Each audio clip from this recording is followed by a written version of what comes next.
started.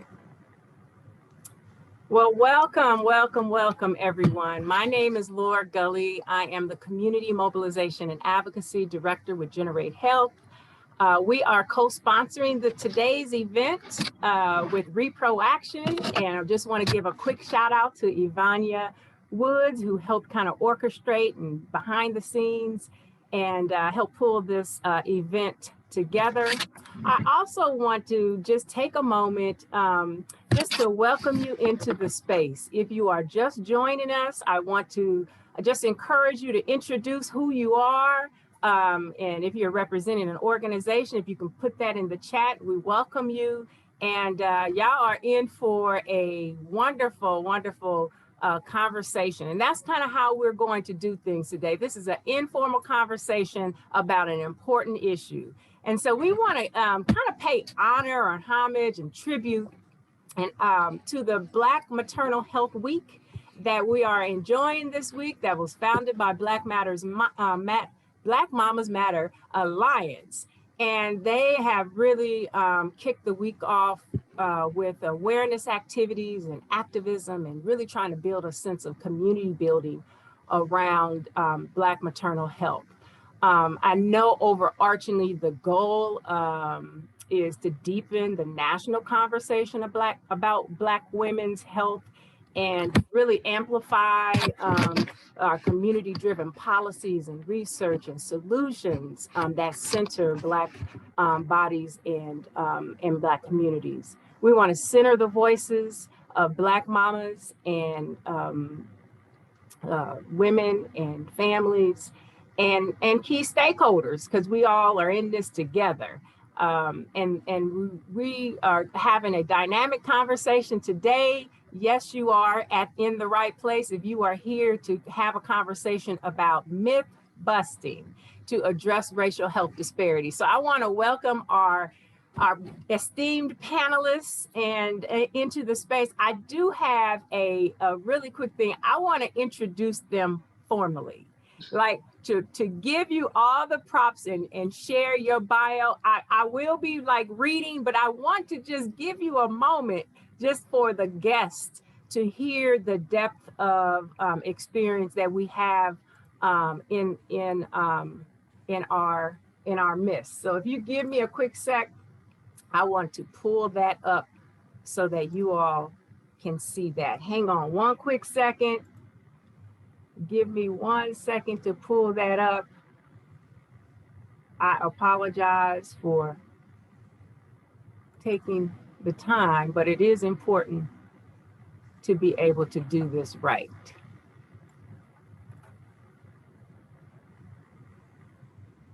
Sorry, I do not see that quite. Just let me back out.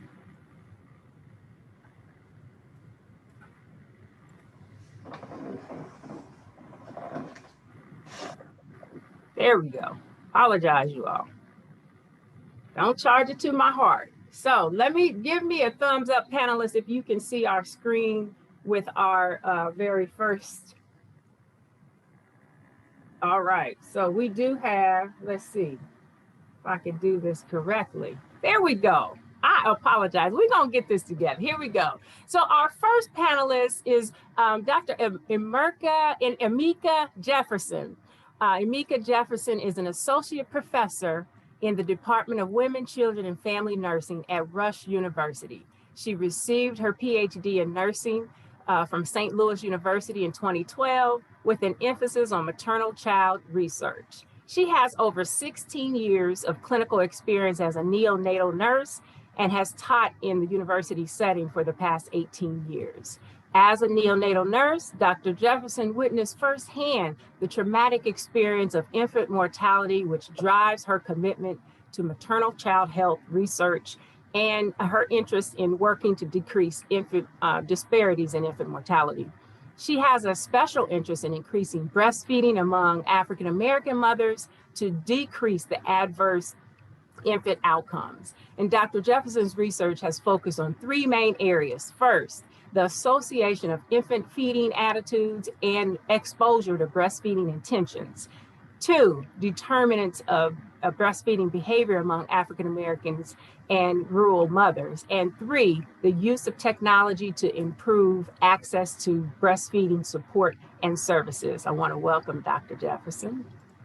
Next up, we have Dr. Courtney James. She is a nurse science and pediatric nurse practitioner. She holds a PhD in nursing from the Burdine F. Lewis College of Nursing and Health Profession in Georgia State University. She holds a master's in nursing, specializing in pediatric primary care, also from Georgia State University. And Dr. James has an extensive background in leadership, public health policy, and primary care as a pediatric nurse practitioner. Dr. James' research interests are related to maternal child health, Black racial identity, and experienced racism. We want to welcome Dr. James. Told y'all we are in for a treat. Next up, we have Carmen Southall Wamhoff, who actually, she is detained today and right now. She is off doing what doulas do, duty calls, and that took her away from her being with us physically today. But I do want to just introduce Carmen, because she really was bringing a lot of insight and perspective to this discussion. And so I just want to pay homage to her with sharing with you who she is. She's a wife and mother of 3 grown daughters, a grandmother of 4. Carmen has been a doula for 21 years and is a licensed practitioner nurse. She's an international certified childbirth educator, certified lactation counselor, and peer support with the Moms Line. Carmen's passion is moms and babies. She is a women's educator from Mercy Hospital, St. Louis. She is a graduate of the first cohort of the Community Research Fellows Training Program at Washington University. Carmen participates with our Flourish Community Leaders Cabinet. She's a PAC St. Louis, helping with parent cafes. Y'all, she's a busy lady. Carmen is the owner of Angelic Deliveries, LLC. She's to relax in her downtime by cooking and baking and listening to music. Carmen enjoys being active with her church, Twin Rivers Worship Center. So I would say, welcome, Carmen. We know you're doing great work. And last but certainly not least, we want to welcome Sherelle Collins. Sherelle is a community engagement coordinator at Planned Parenthood at the St. Louis region, Southwest Missouri. She has lived her life in the Midwest region, calling herself a true city girl with small town values. Before starting her Planned Parenthood journey 3 years ago, Sherelle had started her career in HIV/STI field, starting as an outreach tester and counselor to working herself up to becoming a program lead at Cook County Hospital System in Chicago. Sherelle has been a champion working directly with community members. And throughout her career, she's been made essential connections with stakeholders and sharing knowledge by providing resources and healthcare services to those in need. And currently, she's working on a statewide birth control initiative called The Right Time. This program allows women throughout the state of Missouri to access free birth control methods by removing barriers hindering them from accessing care, all while working on various Planned Parenthood related civic engagement and political initiatives. You all, welcome, welcome, welcome. So I'm going to stop sharing and bring y'all back into the space and just say, I want to just give you an opportunity if you have some opening remarks or statement that you want to say, and then we're going to dive into some questions. So Dr. Jefferson, would you like to share a few words? Just to say thank you for having me and inviting me to be part of this panel. It is definitely an exciting week with, what we stand for and bringing awareness, and just looking at the chat, seeing all the people that are here and the advocates and the healthcare workers. So just happy to be a part of it. Thank you. Welcome. Dr. James? I'll just mirror Dr. Jefferson. I appreciate being included and, being invited to discuss important issues for Black Maternal Health Week. And, in 2021, I hate to say that we're still bringing awareness to issues, but I think we're having important conversations around topics that really matter, and not just, you know, conversing about it, but actually doing work to bring about change. So thank you for having me. Oh, Again, I echo what everybody else has said. Thank you for inviting me to participate on this panel. Even though I'm with two lovely medical professionals. You know, I'm the one that works behind the scenes and doing more direct service work, but I feel like I have a lot to contribute to this panel. And I'm looking forward to the discussion and sharing knowledge with everybody, and having the panelists or the attendees, you know, share their thoughts as well. So thank you. thank you. Absolutely. Sherelle, welcome.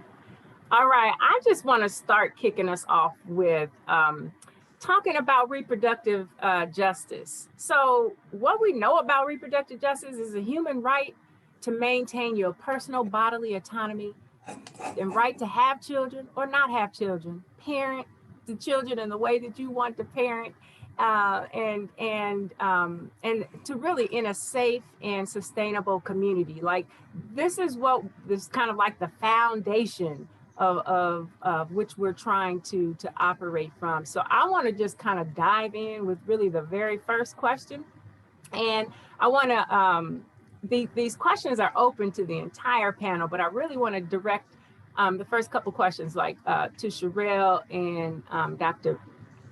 James. How can Black people who can give birth better engage with education campaigns that lead with the disparities of Black maternal mortality rates? So we know we have some of the highest infant mortality and maternal mortality rates, but there's campaigns that are going on. So can you all kind of share, you know, how Black people who can give birth can better engage in those?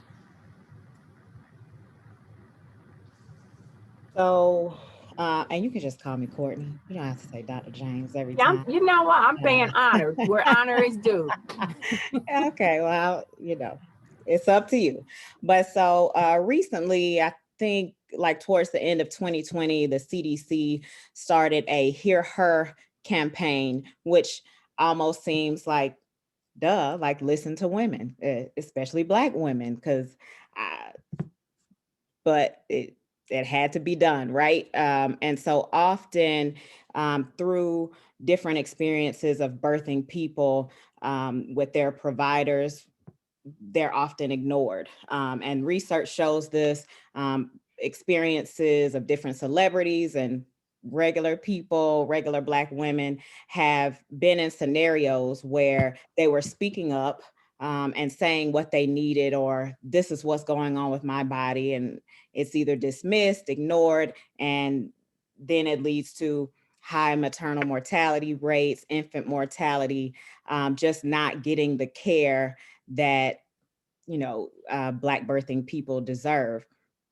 And so the Hear Her campaign really focuses on listening, and not just listening, but then following through and acting. So whether that's a provider, a family member, or the birthing person themselves, in, you know, being adamant and you know, and I'm partially torn. I'm not even gonna act like, you know, it's all good. As a person who works in the healthcare field, I'm okay with being my own advocate. But for someone who isn't as knowledgeable about everything that, okay, if I'm having these symptoms, then this is what should be done. And if it's not done, I'm going to insist that you're not taking care of me properly. That's a lot of burden to put on someone who does not have that formal education. And so, you know, I encourage everyone to just really tune in to the Hear Her campaign, because they do share information about different symptoms that are concerning, whether you're pregnant or the first year after childbirth. And, you know, so Black birthing people, be your own advocates. You know your body the best, so speak up. And then those around Black birthing people, support them and encourage them to speak out and insist that they're, you know, taken care of. And then providers listen and act. So that's my sort of thing. just one more thing, I'd like to big up Dr. Monica McLemore out at UCSF, who does a lot of work that actually does a lot of research that includes Black birthing people and, Latinx people in the planning phases of research. So not only that as scientists, we are investigating information that we want to know, but we're answering questions that Black birthing people want to know as well. And so I think part of the education is knowing symptoms, but also being invited to the table and having your voice heard as well. Wow, what you're talking about, Dr. James, so powerful, and it sounds simple, but it's not happening, and it's contributing to some outcomes that are not so positive. So I appreciate you elevating that. Sherelle or Dr. Jefferson, would you like to add? Yeah, absolutely. So basically, everything that Dr. James said is correct and accurate. I know personally, young Black women and, in their early 30s, like myself, who've had complications with their pregnancies and they didn't know how to speak up about it. Or, we're having like personal conversations amongst our friends about, our pregnancy struggles and stuff like that. One thing I do love about working at Planned Parenthood, they started a program called the Staying with Black Women campaign. So basically it was a program that was started by Black staff at Planned Parenthood. I'm at the national office, and basically it's a voice to have, or to advocate for Black women to talk about their Black maternal health struggles and maternity issues.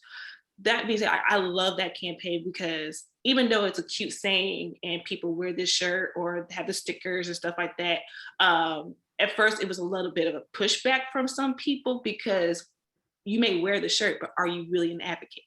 And that goes for not just the Black staff, that goes with the white staff in general.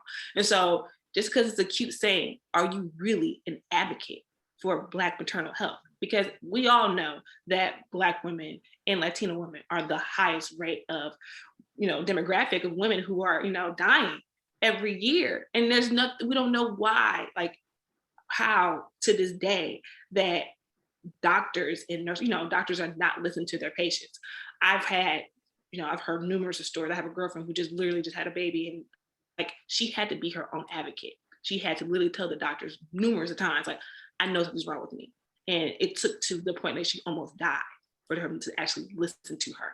I know, it's sad, and it should never get to that point. So I love the fact that Planned Parenthood has this campaign.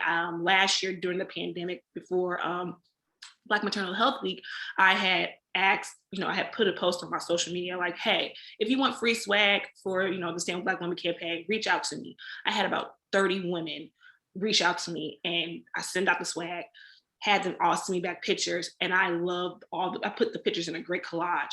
The national office loved it. They posted it all throughout the year. We stand with Black women, and just to showcase that there are Black people that do support Planned Parenthood and are really big champions about Black maternal health. I'm doing the same thing this year. I'm waiting to get all the pictures back from my counterparts. I had about 50 people reach out to me this time. So I'm glad it worked out really well. So hopefully, throughout the year, there'll be a bigger and better campaign that's going to come out from this as well. Absolutely. Sherelle, thank you for sharing that. Dr. Jefferson, anything you want to add? No, I think they did a great job covering that question. Awesome. I told y'all we have an esteemed panel with a lot of knowledge. I appreciate that. So on to the next question. And I don't want to throw this out to anyone that would want to respond. How does what we know about the power dynamics between healthcare professionals and Black patients affect mortality rates? I guess I'll go first, since they answered the last question, and you guys both talked a little bit about this. But unfortunately, I think the power dynamics between healthcare providers and patients will exist really no matter what, just simply by nature of the roles, that we are in. You have the health provider that's, taking care of you. Then you have, you're the patient. So you kind of have that dynamic there, and it's going to be a power struggle at some kind of level. But what I've really seen in my practice and in my experience is it's the implicit biases that healthcare providers have that really drive the practices and how they care for people. And it's unfortunate, but that type of racism really impacts maternal health. And I think that's what really contributes. It's not the only thing, but it's a big contributing factor to the high rate of maternal mortality we see in persons of color, especially for our Black women. So in academia, we are really working to change that dynamic and try to, it is really interesting to see over my 20 years of being in nursing and academia and how we are actually now having conversations with not just among the Black faculty, but among everyone. And eyes are really wide open. And we are actually seeing some cultural change in academia and how we teach our healthcare providers. And healthcare, health science programs are now really working to change the curriculum and eliminate racism and implicit bias, and specifically race-based medicine, because they've been taught essentially to kind of function in that way. And that's just outside of what we know as being American and the bias and things that we have toward Black people. So we're really taking a better look at how we teach our healthcare providers. And so I'm really excited about that, and that we're kind of seeing some change. I know at Rush here, we're really overhauling everything. And I've always taught that way in my courses, that you can't be the only faculty, teaching providers and talking to the students about how to care for women. It just so happened I taught the OB course. So I had these, discussions with my students about that and gave examples, about how to recognize your biases and how to move from being culturally competent and just saying about the different cultures to really learning how to treat people and how to take care of people. It was really amazing to me how a lot of students just didn't know how to approach these things, and how when they were uncomfortable, they just were quiet. And so because I would talk about it, it opened the door for them to talk about it. So I think that's a big thing that we need to look at, and that's something that we'll see. However, it's going to take some time to see that translate into practice. So, it's going to take a couple of years of that before we actually see the people that we're teaching different, and actually getting them to focus on their biases to, change that racism that we see in practice. So one of the things I really do is I talk a lot about what you guys kind of mentioned. Is I really encourage Black women or, birthing persons to really, find a healthcare provider that will not abuse their power, but listen to you. They will engage you in their birthing process, that you will be a part of this and you can communicate. Because like Dr. James said, it is really difficult for, women that are not in the healthcare profession or are not, feel bad about speaking up and don't want to be confrontational or be viewed as confrontational. So it is hard for some people to do that. So if you find a healthcare provider that will listen to you and won't abuse their power, you'll have a much better birthing experience. That is one thing that's in your control. You don't have to just go see anybody that will treat you any kind of way.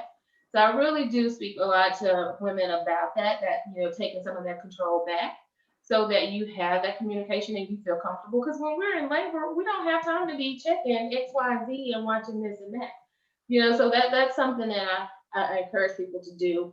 Also, to be persistent about expressing your concerns. Be persistent about saying what your needs are, and ask questions when the healthcare that you're receiving or the practices seem kind of crazy or, may not be unclear. Don't be afraid of nothing else to ask questions, So those are some of the things that I talk about a lot. And I even share my own personal experience with giving birth. And I do this in class, and I share it in almost every presentation that I do. When I gave birth to my son, I had been in labor for a long time. And I asked for a cesarean because I've been over 18 hours. Tyler was having a lot of late decelerations. And I was concerned, as a nurse. So, I'm trying to be the patient, trying to be the nurse. It's like, can't do both. But talked with my doctor, and he said, he didn't think it was time. Tyler was recovering. He had a good heart rate. Yes, we did see some late decelerations, but he was tolerating the process. So, let's give it a little bit more time. And so, okay, he's the doctor. Let me trust that he knows what he's doing. Never mind, I know I'm a nurse, but I'm a mom right now. And so a few hours went by and we continued in the same manner, didn't progress, had a lot of late decelerations. And so the next time I talked to him, I requested, we talked about a cesarean again, and I expressed my concern. So here's where I'm giving examples of how do you be persistent about expressing what you want or expressing your concerns, asking questions. And I understand that he didn't want to do a cesarean because with a cesarean comes a lot more complications, right? So I had to be comfortable with that. But the second time I expressed my concerns, we talked about it, and I shared that I know my body and I don't know what it is, but I felt like something was wrong. And I did not want to have a cesarean as a result of an emergency. So my concern was that, he is tolerating this, and I don't think he will. Make a long story short, he later told me that it was good that I requested for a cesarean because Tyler had an extremely tight nuchal cord times three, and there was no slack left in the cord for him to descend through the birth canal. So it was, he was happy that we talked about it and that he moved forward with that. So that's an example of just how you be persistent and how you have a healthcare provider that engages you in the birthing process and that will listen to you. So that's, you will always have that power dynamic between, doctor or healthcare provider and patient, but you just have to be persistent and can kind of continue with that. And I find it helpful when you share personal stories that people are able to kind of get an understanding of how do I go about doing that. And Dr. Jefferson, your story, I appreciate you sharing and disclosing about your own personal experience. I appreciate that. I'm just wondering, like, the for emerging physicians, you're sharing, the experience that women of color have, and you have this power differential. And while the bedside manner that a lot of Black women and women of color experience with their physician may not be as positive or have experienced some challenges, how does that really then translate into the care and the treatment that they receive and the decisions that they're made? Because what you're saying, like what I heard you say, was to advocate for yourself and how valuable your voice is in relation with your physician. When that goes south, right? We hear about those experiences, and I just wanted to ask if you can weigh in or if you have thoughts about that. That's why I try to tell people to pick your doctors wisely before you go into labor, because you don't want it to be during the birthing process. Like when I'm pregnant and I'm seeing somebody, you can kind of tell if they're going to listen to you about the conversations that they're having, the amount of time that you have. So that's why I really tell women that that's something that you have control over. You know that beforehand about the communication that you kind of have. Doesn't always happen, but that's one place you can pay attention to, and you can get referrals from people. You can change your doctor during your pregnancy. And I teach nurses. I haven't had the opportunity yet to have these conversations with the residents or with doctors in training, med students, so to speak. So basically, I'm working to. I so far have been able to work to change that narrative with nurses. And they seem to be very open and very receptive to it. And students have told me that I've opened their eyes to things that they haven't thought of, or, they've never looked at it that way. And they ask a lot of questions about how to respond and how to ask questions when they are unaware of taking care of, people of different races and different cultures. Yeah, thank you for that. Dr. James or Sherelle, you want to weigh in? I'll just add a little bit. So when we think about obstetrics and gynecology from a physician standpoint, or even how that began, that in itself was a racist practice, right? Because it was white male physicians doing unethical, basically torturing Black enslaved women without anesthesia to understand exactly how women's bodies work and what will happen if we do X, Y, and Z. And so when you're originating in this power dynamic, right? When something starts from, I'm here and we're experimenting on people who don't feel pain, we're experimenting on, property, essentially, because these were enslaved women. You're not looking at it from an ethical point. You're not looking at it from a patient-centered, the woman or birthing person knows what they need, and we're here in a partnership. Obstetrics and gynecology started from this unequal or differential power dynamic. So to expect it to just evolve into, oh, this is a partnership, everything that, how this started was just wrong. So now that we see maternal mortality is horrible, let's change this. Let's listen to birthing people. That's a hard thing to change instantly, especially when, like Sherelle had mentioned earlier, even in saying Black Mamas Matter, if people oppose that as a phrase that is Hold on now. absolutely true. And I don't have my button. I left my button like that in the car. But I mean, that's true. But people will go back and forth and, well, these mamas matter too. So if a simple phrase causes pushback, imagine changing the dynamic between a provider and a birthing person, how difficult that is. So, it's a lot of work that needs to be done. I personally believe as a provider that, yes, I, have a certain level of education and hold knowledge about children and what that looks like. And I also worked as a postpartum nurse. So yes, I have a certain level of knowledge, but that doesn't make me better than the people that I care for. If my sole purpose is to care for people and make sure that they're as healthy and as well as possible, then this is a partnership. You have a voice and I should respect and anticipate your needs and everything else. So oftentimes I have worked with parents who are adamant, I'm not doing X, Y, and Z. That's absolutely fine. All I can do is inform you of what may happen if you don't allow me to do X, Y, and Z. Or let's do it your way. I'm totally fine with that. If the baby is ever in distress or something needs to occur, then let's try my way. I mean, it's a partnership. It's not a, no, you're going to do what I said because I know best. And so I think that respect and that dynamic just needs to change in order to see a difference in infant outcomes as well as birthing persons. Thank you so very much. Sherelle, anything you want to add here? So just to kind of piggyback what Courtney said earlier. So being someone that works with Planned Parenthood, as you know, we all know the history of Planned Parenthood with Margaret Sanger and stuff like that. And I was just reading up on some upcoming things or, some knowledge and stuff like that about Margaret Sanger and what's called the Black Project that happened in the 1930s. So we all know that, that Planned Parenthood was distinctly put in like clinics in like Black and brown communities to basically try to eradicate Black and brown people. But, at the same time, she tried to change her ways at first. It was meant to put Black physicians there to basically have that partnership that Courtney is talking about. But, as time went by, things didn't go that direction. And of course, it went to the way that, with her history, what it was. So I understand that, she tried to do something good at first, but really it didn't turn out that way.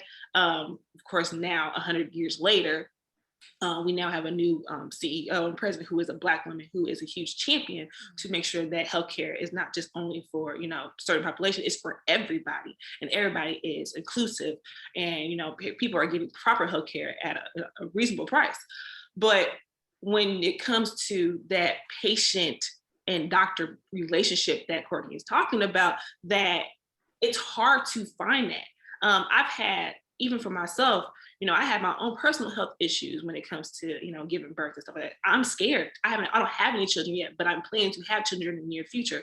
I had great providers in Chicago before I came to St. Louis 3 years ago. And now it's hard to find that doctor that will probably be able to take care of me, when I am ready to have children. It's like little small silos of people are having conversation, like who's the best doctor, especially as a Black person, as a Black woman, that's going to actually basically be your advocate when you need somebody.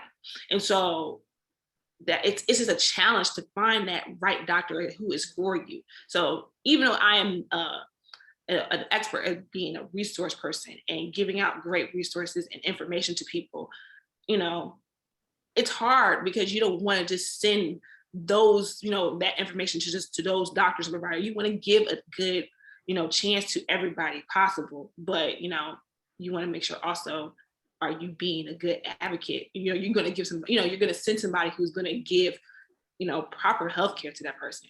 And so it's just that trust factor, especially, Black people already have a history of not trusting providers as it is. So how can you build that trust? And do you only want to silo, to only share the good doctors only, but you don't want to give a chance to everybody? So that's the challenge. And of course, it's not going to happen overnight. This is going to happen, take some time and some real trust building within the community to make sure that everybody's going to be safe and have healthy pregnancies. Yes, thank you, Sherelle. Just dropping knowledge. I just appreciate you sharing. I have another question I want to pose to you all around, can you all talk a bit more about kind of how we got to the point where home births became the frowned upon, approach, that versus, the tried and true, like the hospital settings, or that became the sole birthing, and physicians became the sole birthing expert. Can you all talk a little bit more about how we got to the point where we are with home births and hospital births? Anybody can weigh in on that. So I think it evolved from a place of, historically, there were natural, or what we now know as community birth workers, who from experience learned how to support women through a natural process. Women birthing persons, my apologies, I always attempt to be as inclusive as possible and say birthing persons, but and ushering them through a natural reproductive, a natural part of reproductive health. And so I think when the perspective changed from, this is a natural process that birthing persons go through, and we need to support them through it, when it became medical, and the physician or even nurse midwives know what's best, and they need to be in a hospital so that if something goes wrong, we can intervene. When that sort of perspective changed, I think, that's when it was seen as a medical process, and therefore they need to be in the hospital so that if any time, intervention can occur. And so I think, there are women or birthing persons who are low risk that can safely go through labor and deliver children at home with community birth workers. And there are those who are at high risk or may need intervention that should be at birthing facilities or at hospitals.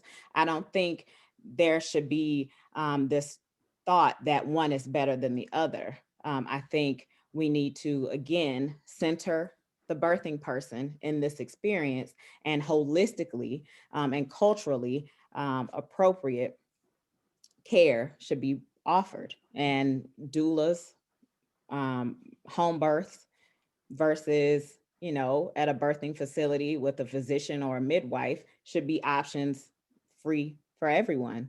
Well, free, but, available to everyone. Thank you, Dr. James. Thank you, Dr. James. Anyone else want to weigh in? That's fine. Absolutely. We're going to move on to this. To the next question is, when it comes to Medicaid coverage, what issues do you think Medicaid coverage helps to address for maternal and child health? I'll take that one. Specifically, Medicaid will, the coverage helps increase access to comprehensive care that can address all aspects of maternal health for our women that are or birthing persons that are at greatest risk. So first and foremost, I think that's understandable. That's one reason we look at that. We need continuous coverage for moms from start of pregnancy through birth and into postpartum. I think currently women who have access to Medicaid only have it for 60 days after giving birth. We got great news here in Illinois this week. We have been approved to extend Medicaid for eligible women through pregnancy, birth, and for 12 months after giving birth. You know, this is going to be so helpful because it would allow access to timely diagnosis, additional monitoring, treatment to help manage some of the chronic diseases that people of color tend to have higher rates of. So, you know, there's been a lot of chatter about that this week here in Illinois. We're extremely excited about that, and it really shows just how important that is. And it really is important because the CDC reports about a third of pregnancy-related deaths occur in the 12 months after you give birth.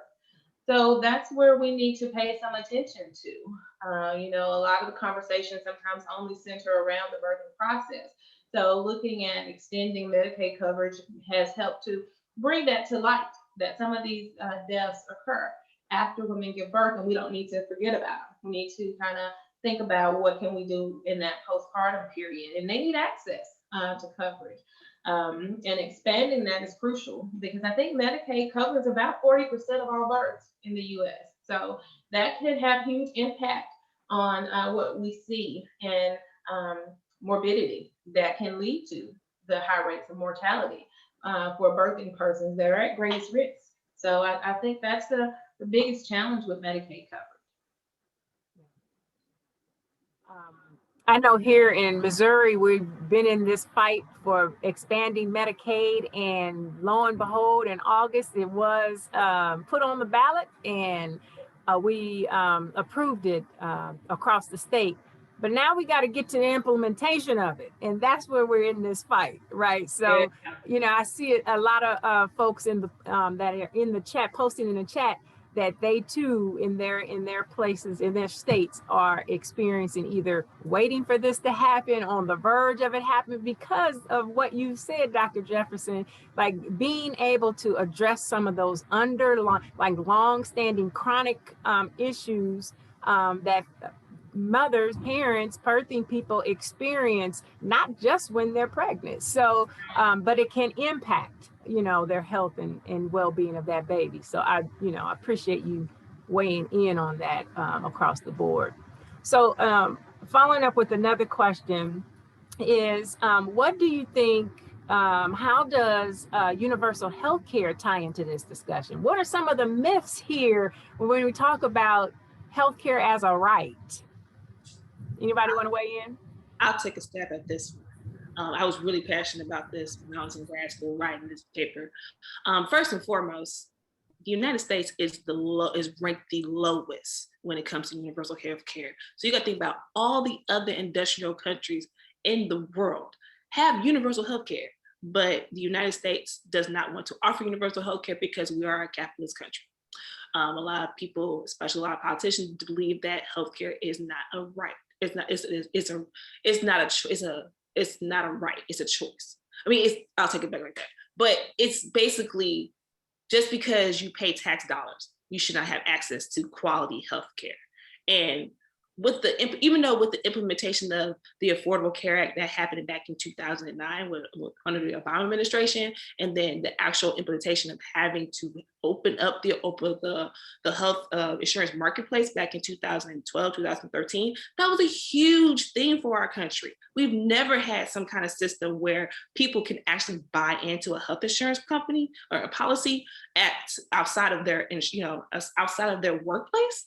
That was a huge thing. Until this day, that's still a huge problem. And a lot of politicians do not feel that their constituents should not have access to quality health care. Case in point, I mean, previously coming from Illinois, I love the fact that, you know, we have quality Medicaid and, you know, people can access the marketplace, you know, throughout the year, depending on the circumstance. But when I came to Missouri, you know, you have to literally make less than $300 a month before Medicaid expansion got put in place. You had to make less than $300 a month as an adult to access Medicaid. That's a problem. That's a huge problem. And then, you know, in certain parts of Missouri, such as St. Louis City and County, they have special programs called, you know, for individuals who make less than $12,000 a year. So I'm glad that Medicaid is, was passed by the law in August. I was one of those individuals that was out there, getting them signatures and ballots and all that stuff like that. So I made sure to get those signatures because it's important to have access to healthcare, to basic healthcare. So if you have a flu, if you need to get a shot, you should never have to choose to pay a bill or access healthcare. And that's a problem. So I will hope that this current administration, even though the Affordable Care Act is a great start, hopefully they can work on the kinks. And this is something that can, last for, generations and, and stuff like that. And eventually we will have some form of universal healthcare in the United States, but, only time can tell. But again, I was baffled when I was reading about countries like Thailand or Cuba or, in Great Britain, where they have quality, substantial health services for their constituents versus the United States. You can have a really good job, a great job, and still have really, not so good insurance based off your employers, what they offer and everything like that. So that's just my 2 cents. I can go on and on about it. Sherelle, thank you for weighing in. And we are supposed to be one of the wealthiest countries on the globe. And this is not the case it's not equitable across the board when you talk to the experience of what that means every day. Dr. James, you want to weigh in? Yes, so I see Barbara's comment. So part of my perspective on a lot of things is that the majority of my childhood was spent in Germany, right? My dad was in the army, and so my godparents are German and Portuguese and African immigrants and all sorts of things. So my childhood had a totally different lens than just what happens in America. And so healthcare there is totally different. And like Barbara is saying, the fact that home births, doulas, community birth workers, most states don't cover that in Medicaid. So when we think about reproductive justice, I, am a certain income level, or even if I'm wealthy or whatever, it's maybe easier for wealthy people. But if I'm someone who has genuine concerns about using a physician or giving birth in a hospital setting, and I feel more comfortable being supported by those I love and care about, and someone I choose that I feel cares about me and sees me as a Black person, and I would rather do that in my home or in a pool of water. But Medicaid won't cover that. So where does this money come from for me to have this experience? And so part of reproductive justice is that whatever makes you feel safe throughout your reproductive lifespan, you should have access to it, and it should be affordable. And so when we think about, Medicaid, universal health care, you should be able to have whatever you envision that makes you safe and happy throughout your reproductive life. You should be able to access it. So I'm just as passionate as you, Sherelle. My daughter is 11, so that and the shop is shut down, so that's not happening anymore. However, if I had the opportunity, my birthing experience would have looked completely different if I had the knowledge of and the access to all these different, options. Yes. Thank you for sharing. So I'm gonna change the conversation just slightly. I'm gonna ask Dr. Jefferson to weigh in on. Can you briefly key us in on how and why breastfeeding was pitted against formula and the detrimental effects that it may have had on Black babies and families? Let's get real. Okay, yeah. In order to talk about that, I think you have to kind of revisit some of the historical context around infant feeding for Black women in America. And I think since we have a lot of healthcare workers and advocates, I think everybody's pretty much, aware of that. But just briefly to recap, I mean, Black women, we've been struggling to meet the nutritional needs of our infants since slavery. So I think the story starts there, with the labor conditions during slavery, that disrupted breastfeeding. So it's kind of like it's not, for me, I don't really feel it was pitted against formula. It was just kind of what we had to deal with and how it kind of rolled out from a historic, perspective from one generation to the next to the next. And during slavery, there was a very high infant mortality rate because, women could not breastfeed, their infant, and there was no formula or no alternative at the time, so they would supplement with things such as pot liquor, and, they would try to make their own formula or give herbal tea. So there was, a high infant mortality rate. And then even moving to the early 1900s, the need for supplementation increased even more as, women were taking all kinds of jobs and they had to work longer hours and had greater separation, from their infants. So, it just was a never ending cycle. And so they were not able to breastfeed. Somewhere in the early 20th century, cow's milk was available and it was heavily marketed. And I believe it was called nature's perfect food, so, and everybody kind of jumped on the bandwagon, and initially it was marketed to everybody. It was nature's perfect food, and campaigns began to encourage formula feeding of all infants, and had mass marketing. And women began to give birth in the hospital. So we had that medicalization, kind of like what Courtney talked about with the shift between giving birth and using midwives and moving to the hospital, and then doctors would claim that formula was the best feeding method. I remember my mom's generation and everybody, her age, when I first started doing research, I kind of started asking people more about it. They would all talk about how when they gave birth, nobody talked about breastfeeding. It was just, here, take this pill, it'll dry your milk up, and here's the formula. This is what you should feed your baby. It was like known that just formula was the better option. And my mom said they didn't ask questions, they didn't breastfeed. It was just like, this is what they were told, the doctors and nurses, and everybody was formula feeding. My mom also talked about how it was kind of, for Black women, a status symbol to be able to formula feed. It was like only poor people breastfed because they could not afford formula.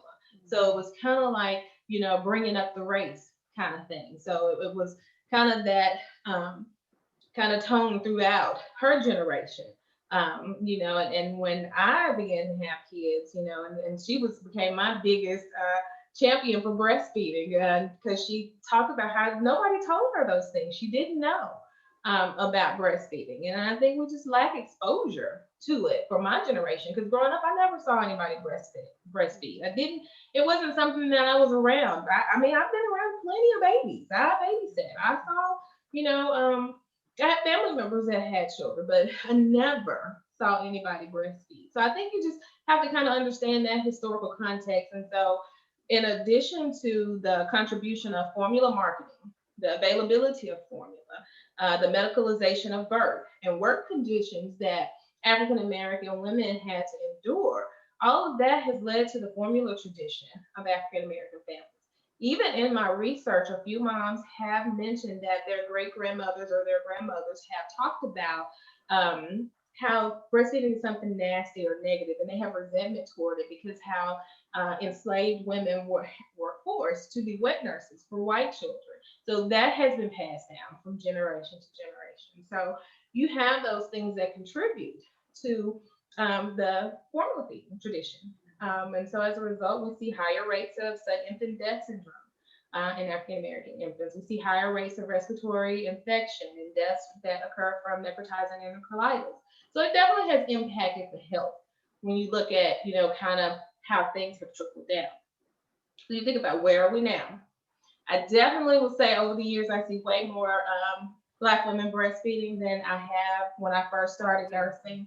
I can say that I see that. And even when I did research once to recruit formula feeding women, I actually had a hard time getting women. I was like, wow, so, Black women are breastfeeding. So that myth of Black women don't breastfeed has changed. We really need to change that narrative, because that's one of the implicit biases that I often see, that people, healthcare providers say, Black women don't breastfeed, so I don't bother to educate them, or they're not going to do it. And it's okay.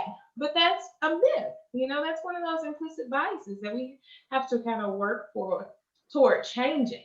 So Dr. Jefferson, let me just interject just this one brief story. When we were out doing community listening sessions, trying to understand why we have such disparate outcomes and pregnancy related outcomes, one of the things I remember this story so poignant that you just hit it on the head. It was a young lady who was, she had just delivered her baby and was in the hospital, and the nurse kind of passed her by. And she was wondering why she didn't receive education on how to breastfeed. And when challenged, she said, well, I didn't think that you wanted to breastfeed. She just assumed that she did not want to breastfeed her baby.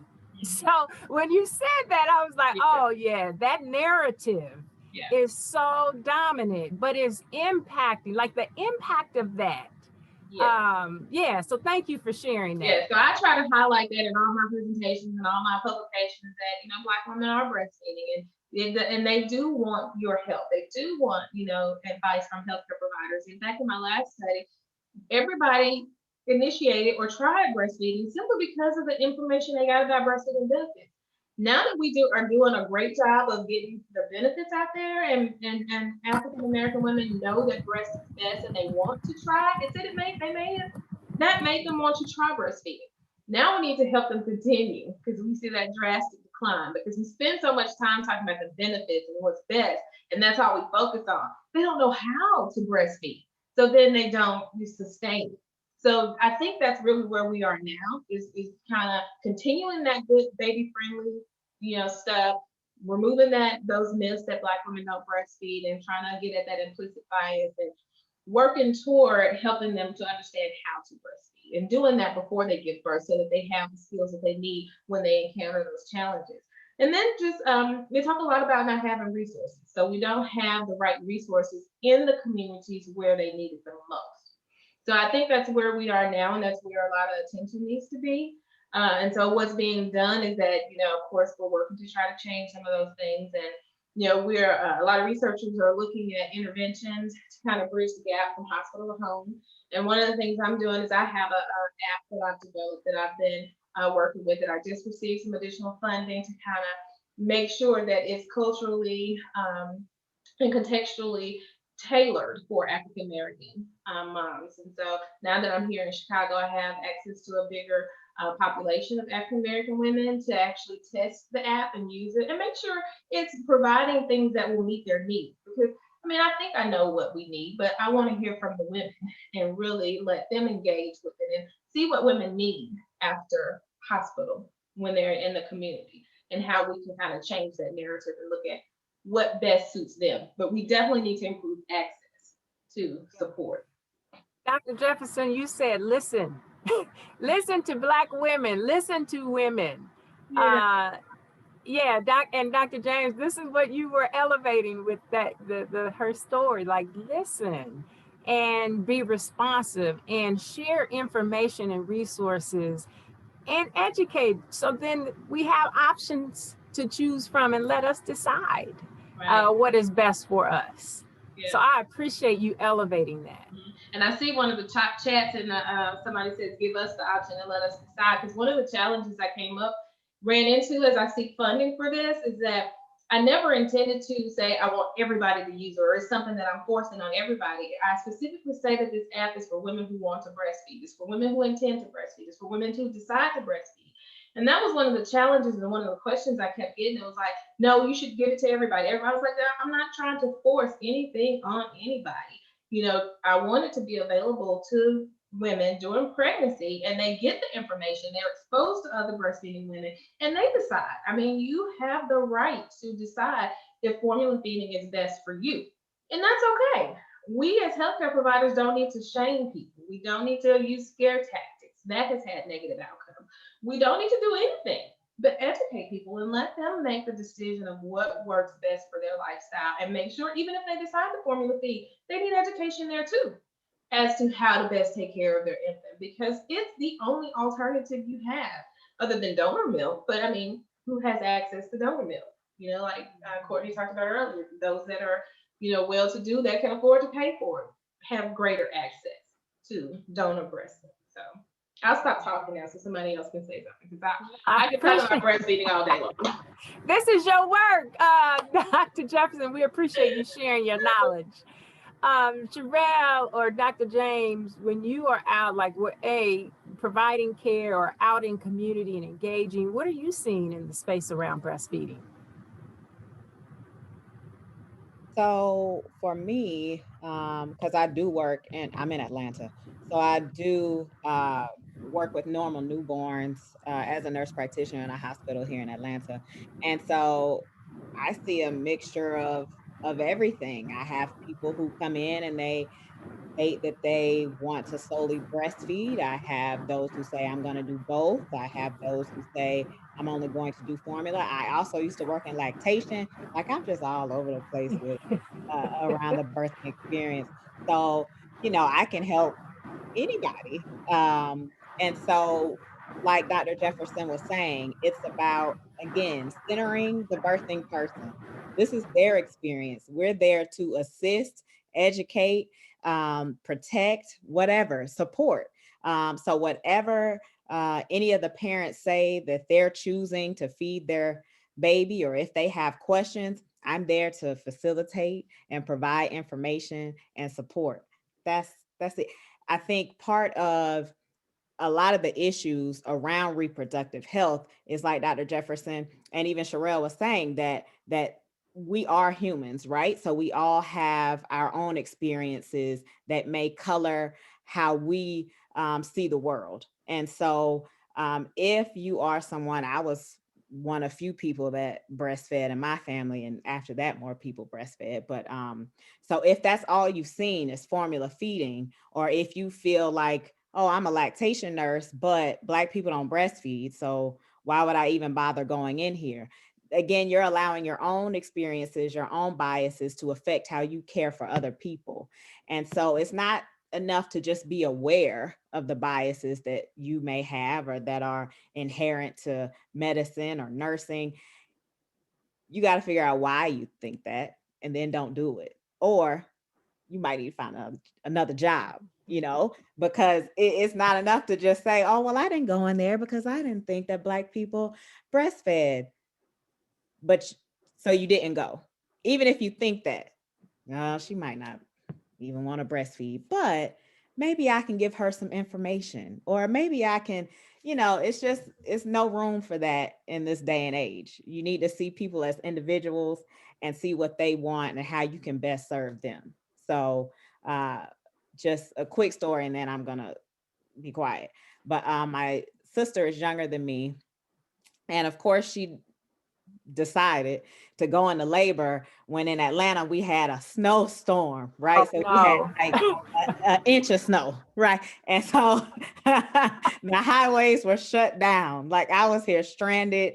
I just wanted to be there and couldn't. Not only did her physician try to pressure her into having a cesarean delivery when there were no issues, so I'm being FaceTimed every few hours when the physician is coming in, making up reasons to do a C-section, which cesarean deliveries are fine. The goal is for the birthing person and the baby to be as healthy as possible, right? And so in scenarios that's necessary. My sister, it was not. So I'm on FaceTime, like, nope, tell him, get out of there. Because if I would have been there, it would have been a totally different story. But so after she had my nephew, she did want to breastfeed because she saw me breastfeed. The lactation nurse, again, I'm on FaceTime, is doing her consult from the doorway, like in the threshold of the door, asking her questions about breastfeeding and how is it going, and says, oh, it looks like he's latched well. Well, let me know if you need anything. And that was it. So I'm in the phone like, she can't be serious. As soon as this ice melts, I'm about to come up there and show out, because I don't mind being an advocate for those that I know and care about and love. And I wish I could offer my services to everybody, but it is disheartening and frustrating because she wanted to do it. She wasn't sure if she was doing it right. And when there are people who think, well, she don't want to do this anyway, so I'm gonna just keep it moving. Like Dr. Jefferson said, we need to change that myth that Black women don't breastfeed. And even if you think they don't, that's your job to help them. And if you can't do your job, you might need to find another one, because that's just where I'm at with it in 2021. Absolutely. Yeah. Anything you want to add, Sherelle? We can move to the next one. Okay. So I'm changing the conversation again, you all. Really talking about birth control. And we've talked a little bit about some of the historical mindset and context, but I'm hoping that you can bring us up to speed on this fight to limit our birth control options. Sherelle, you want to jump in first? Yes. So during the Trump administration, it was a big court case last summer through the Supreme Court where some organizations and businesses felt that, or that had a religious background, such as like Hobby Lobby, they're a really big Christian-based store. They felt that having to have coverage for birth control was against their religious beliefs. As we know, with the Affordable Care Act, access to birth control was one of the 10 essential benefits. And so that was something that was going to be covered either to a low cost or no cost to the patient, and it was covered on your insurance. But with the Trump administration, that ruling was successful on a 7-2 court case, meaning that, so it was called the conception. Let me find out exactly what it was called. It was called the conception mandate. Basically, those who felt that if a patient had access to birth control, it was blocking the method of conception of a fetus. That being said, that some of those companies were allowed to not have to cover birth control for their employees, which is bad, because who are you to tell somebody what they can and cannot do with their body? Even though I work for this company and, I may be a great employee, but again, who are you to tell me what I can do with my body outside of work hours? On top of that, maybe I take birth control to, alleviate my PMS or cramps or anything like that. So maybe it's for a health benefit for myself, not to block the conception of a fetus. So that was a huge thing. That being said, that's the reason why in the state of Missouri, we came up with the Plan for the Right Time initiative. And the initiative is to provide any form who is female bodied access to birth control to no cost to the patient, and to help alleviate any barriers such as access to the access to the actual appointment. If they're living all the way in rural Missouri and there's no clinic that can provide it, they can either do telehealth and get the prescription that way. They want to get access to a LARC or an IUD or anything like that. Again, a LARC costs about over $1,000. So to think that you can get that for free is amazing. So those things. For the Right Time initiative, it is a 6-year program. Planned Parenthood in the St. Louis region is the largest provider for the whole entire state. So my job is to educate constituents and patients about this program, and to also promote this by sending out cards in different small businesses across the area, do presentations to basically promote this project. Miss Avanya is also on this project as well. She doesn't want to. So it's Generate Health. So awesome. And Generate Health also. Yeah. There's a few of us now. So I love the fact that there's multiple health centers across the state that actually have this program. And so I'm looking forward to see how this program can reduce the unattended pregnancy rate by 10%. And so we'll hopefully see that in the years coming. I think we're in year 3 right now. We just started year 3. So in another 3 years, we'll see the final results of this program. But again, with Planned Parenthood being around and other organizations, it was just a problem. The fact that the government could say, well, it's for conception mandate. But again, who are you to tell me what you can do with my body? It's my body. It's my choice. I've been an advocate for access to birth control for 15 years since I've been on birth control. But I'm at this point right now in my life where I'm about to get off of it because I've been over for too long. But I still feel that women should have a choice because, again, it's their body, it's their autonomy. Absolutely. I just thank you, Sherelle. I can tell you're passionate about this, and you are a big advocate for folks having access to the things that they need to care for themselves. I want to ask, what are some of the myths you hear about birth control? It depends. So I know, especially in the Black community, there are certain birth control that are not really a fan of, such as Depo, which is the shot method. You have to get a shot every month. A lot of patients don't like Depo because they'll gain weight, or things like that. Some people don't like taking the pill because, again, you have to take the pill every day, and not everybody is really responsible or conscious to take that pill on the same time frame. Some people don't like the implement or the implant that goes into your arm. I've heard horror stories where the actual implant is lost in their arm. It's like stuck in their muscles or something like that, and they have to actually get it surgically removed out. And that's very unfortunate. And then last but not least, with the IUD, I know Paragard is getting a lot of attention right now because it's not staying completely intact inside the uterus, especially when they are removing out of the uterus during that time. So there's a lot of misinformation. There's a lot of fear factor that's coming into the play when it comes to access to birth control. And even with women, a lot of people just don't want to have those kind of chemicals in their body because they just want to have more autonomy of their bodies. One thing I love, in the wake of technology is that we have all these apps where people can, track their birth control, their what's it called?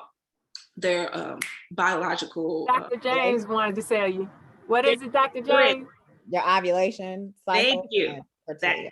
I use it for myself, even though I'm on birth control, but I still want to know what's going on with my body. And as I said, I love the fact that there are more women who are taking that autonomy for themselves to track that instead of just relying on the birth control method and saying, well, I'm on the pill, so I know by the time I'm done with these 3 weeks worth of birth control pills and I take these 7 days of placebo, then I'm going to be in my birth, on my period. No, you should really know when you're about to ovulate, when you're going to, what's the best times and everything like that. So I just feel that if you have a combination of, doing your own self-care and your own self-awareness, plus if you want to have access to birth control, then it's a 2 and 2 for you're taking the responsibility. And so that's why I said when the government wants to involve themselves, that takes away that autonomy from that patient. Excuse me. So that's just my 2 cents. I just feel that a lot of people just need to educate themselves if they need to speak to a professional about their options. And also they need to know that they do have options. They don't just have to feel like they have to have one method. That's another thing I love about the Right Time Initiative. If a patient feels that this long-term LARC method is not feasible for them anymore, then they can take it out and get something else at no cost to them as well. So again, it's all about options. It's all about educating patients and making sure that people have access to care. Thank you for sharing that, Sherelle. So important. Let me ask, Dr. James, this one's for you, is how may physicians' bias affect the ability of a patient to get on birth control or find the right method for them? Mm-hmm. So, just like there are myths that affect people utilizing different birth control methods, providers may also endorse certain myths, and it can, affect what they even offer or present as an option to the people that they care for. And so there are a few. So whether it's based on age, for example, teenagers shouldn't be on birth control because it just encourages promiscuity, or how many pregnancies a person has had. So if you've never been pregnant or if you've never given birth, then you shouldn't use an IUD because that could be really uncomfortable. Marital status, well, what does your husband or what does your partner think about you getting on birth control? Or you're too young to get your tubes tied.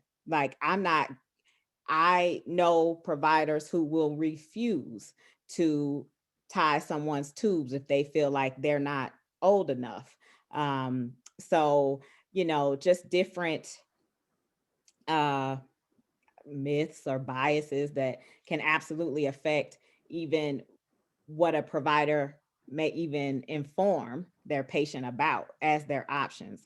Because if I'm looking, not that I would do this, but if a provider is looking at a patient's demographics or whatever, their history, and in their mind, they're like, oh, well, she's 23, she's had 3 kids, but she's saying she wants her tubes tied, but I'm not going to offer that because she's too young to make that decision. She may want children later. So I'm not even gonna, discuss that with her, or I'm going to outright refuse to do it. So it can absolutely affect, again, what the birthing person or what this person wants and what maybe they have informed themselves about or what questions they have. It totally skews the entire visit or their options or what they're they're no longer in control of their body and what they want. So again, all the issues stem from being provider focused and what the provider thinks is best for this person versus let's have a discussion and I'm going to show you all the options and then we can decide, or you can decide what is best for you. And so those are just some of the biases or myths that providers may ascribe to that I'm aware of. Mhm. Dr. James, there was a question from Deborah posted. Is there an age limit to having your tubes tied? Honestly, so a physician ties tubes and I'm a nurse practitioner. So I wouldn't do it anyway, because that's not within my scope of practice here in Georgia. So honestly, I don't believe that there is, but I can look that up and then I'll let you know for sure. But to my knowledge, it is not. Yeah. Oh, Someone okay. posted that they felt. Yeah, I'm looking it up for you. Says it There varies are in different states. various states. Like I know in some certain states, like southern states, like in Mississippi or something like that, they will rather you be like over the age of 25 in order to consider you to get your tubes tied. So I've heard that before, but I know like in certain states, they do put an age limit for you. Well, thanks for that question. That's an excellent question because you hear that all the time is who's making the decision. And if you even knew that there was a limitation in where you live, where your state is um, having some directive over that issue. So Sherelle, when you find it, please let us know.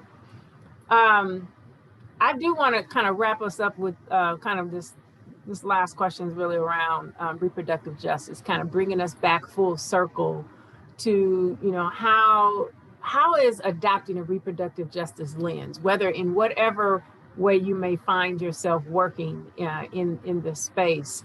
How does that lens impact policies and practices that can improve maternal health? So I'm going to open that up for everybody. I'll be happy to start. For me, of course, that's going to center around all things breastfeeding.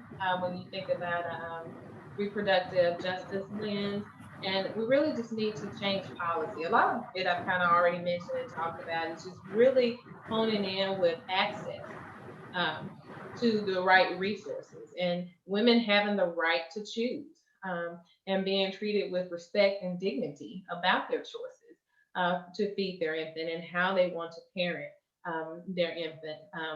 So that I think that's the biggest thing around policy, and we definitely need to improve access in the communities where people need it the most, and have some free access because women talk a lot about not being able to get access to electric breastfeeding pumps.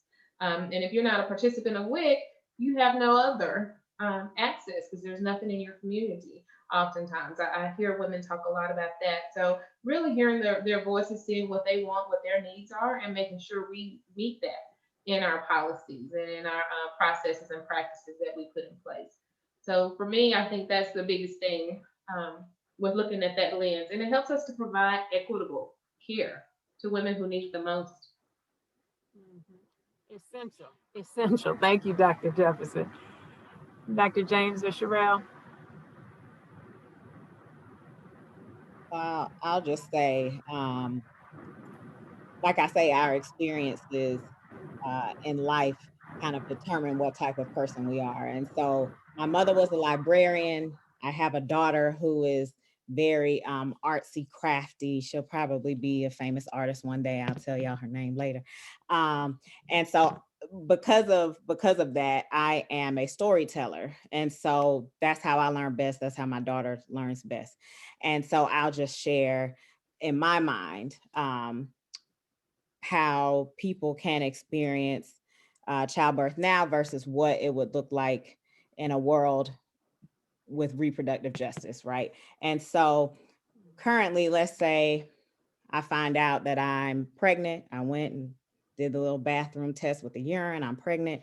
Okay, so I could either think about, what type of provider do I want? I want a Black woman that's a midwife, but I also want a doula, and I want to have my baby at home, and et cetera and so forth. And I have access to all of this, and it happens. Or I can say, well, I don't have insurance right now, so I'm gonna, in Georgia, we call it pregnancy Medicaid. So I have pregnancy Medicaid, and I want a Black provider, but it looks like from this list that's, near me that I can access because I don't have a car right now, that the only person in my area is a white man who, is on my bus route. So I guess that's who I'm going to have to see. Oh, well, he's not currently accepting new patients, so let me find someone else. And this experience may not be at all what I look like. I don't even have any expectations for this experience because I have all these limitations. So I'm just open to whoever will see me and take care of me. And I just hope that it works out for the best, right? Two totally scenarios that occur every day in this country. I'm in Atlanta, so I have Atlanta for now. I'm moving to LA in a couple of months, but that's another story.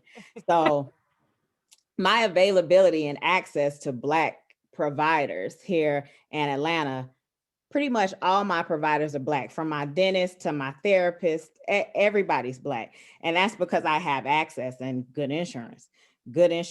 So a world where we center women or birthing persons and their expectations, you have access to anything that makes you feel safe, that makes you feel seen, heard, and you can have the birth plan, the doula, and nobody is going to minimize, question, judge, or mistreat you because they think they know what's best for you. When you know your body and you know what you want for your child and your experience, whether that's an abortion, whether that's birth control, whether that's delivery, whether it's lactation, it's open, it's available, and you decide what's best for you. And these people are going to work for you to serve you best because you know what's best for you. That is reproductive justice in America, right? Whether it's policy, insurance, providers. I mean, one day I hope to see that. That's what I want. I want what you described right there. Right? The utopia of reproduction. Can we get a little slice of that? That would be wonderful. It's a little slice. It's a little slice. That ain't asking for too much, is it? Well, thank you for that vision. We're gonna bring that into existence, right? Right. There's positive vibes. Sherelle, you wanna respond? I mean, I feel like both ladies hit right on the nose about what should reproductive justice is. I mean, one thing I've learned over the course of working at Planned Parenthood over the last 3 years is that speaking up is so important, and to be an advocate for yourself and for others who are not ready to speak is so important. And I totally agree. The whole utopia of when it comes to reproductive justice is important, from abortion, from birth access to birth control, to having a healthy and successful pregnancy and delivery. All that, and then postpartum, all four of those aspects are so important. I just feel that again, it's just a lot of it comes from policies, come from the government. It's a lot of people who want to have control on what to say, what can and cannot be done. I've learned so much, just doing a lot of grassroots work over the last 3 years, just when it comes to just really, this is what's going on. And why is that? It's because really it's because a man is saying that you don't need that, or that's not, that's not important for you. I'm like, but how do you know? How do you know that's not important for me or for other people who are like me? And I've heard that story, that situation. And again, like we would say, like Courtney, about certain patients. There are two different type of patients. There is a patient who is Medicaid eligible, and they have to literally pick from a small pool of providers that do take Medicaid, versus the person who does have private insurance, and they maybe have access to the high-end, high-tech birthing centers and things like that. And it's unfortunate. No one should never have to choose, or never should never have to be limited for their access to care. And it just bothers me that in this country that's the norm, and there's nothing, and then we're just saying that, oh, that's the status quo and it's fine. But no, that's the reason why I feel that like Black maternal health is so important to me. Not only because I am Black, but it's just because like it's a problem, and there's not even just for Black people. There are rural white women who still have that same struggle. There are other nationalities that still have that same struggle, regardless. But again, because you don't have the funds or you don't have the knowledge, then you're just stuck with what you get.